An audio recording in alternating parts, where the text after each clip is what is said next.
Friends, ఈరోజు మనం చెప్పుతున్న recipe వచ్చి చికెన్ గ్రేవీ మసాలా ఫ్రై. ఈ చికెన్ గ్రేవీ మసాలా ఫ్రైని ఎంతో సింపుల్ టేస్టీగా ఎలా చేయాలో చూద్దాం.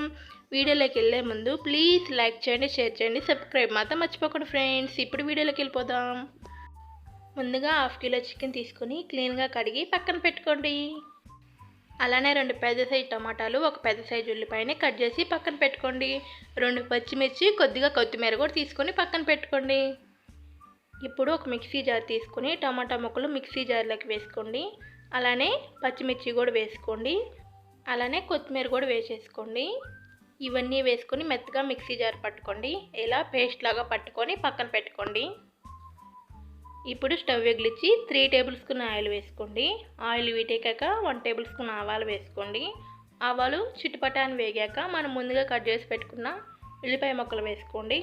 అలానే కొద్దిగా కరివేపాకు కూడా వేసుకొని ఉల్లిపాయ ముక్కల్ని లైట్గా ఫ్రై చేసుకోండి. మిక్స్ చేసుకుంటూ లైట్గా ఫ్రై చేసుకోండి.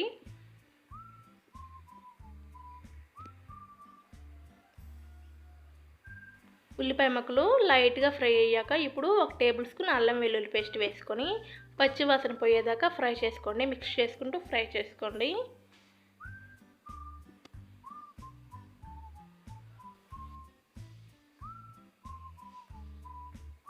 అల్లం వెల్లుల్లి పేస్ట్ పచ్చివాసన పోయాక మనం ముందుగా మిక్సీ వేసి పెట్టుకున్న టమాటా పేస్ట్ని వేసుకొని మిక్స్ చేసుకోండి. ఇలా మిక్స్ చేసుకుంటూ 2 మినిట్స్ ఉడికించుకోండి. 2 మినిట్స్ తర్వాత 1/2 టేబుల్ స్పూన్ పసుపు, 1 టేబుల్ స్పూన్ కారం, రుచికి తగినంత సాల్ట్ వేసుకోండి. అలానే 1/2 టేబుల్ స్పూన్ ధనియా పొడి కూడా వేసుకొని మిక్స్ చేసుకోండి.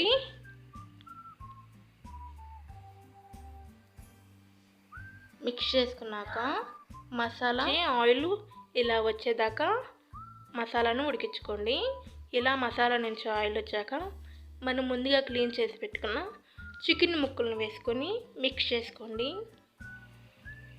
మిక్స్ చేసుకున్నాక ఇప్పుడు ఒక 5 మినిట్స్ మూత పెట్టుకోండి. 5 మినిట్స్ తర్వాత మూత తీసుకొని కొద్దిగా కొత్తిమీర వేసేసుకొని స్టవ్ ఆపేసుకోండి. అంతే ఫ్రెండ్స్, ఎంత సింపుల్ టేస్టీగా chicken gravy masala fry ready. మీరు కూడా తప్పకుండా ఎలా ట్రై చేసి ఎలా ఉందో కామెంట్ చేయండి. Okay, bye bye friends.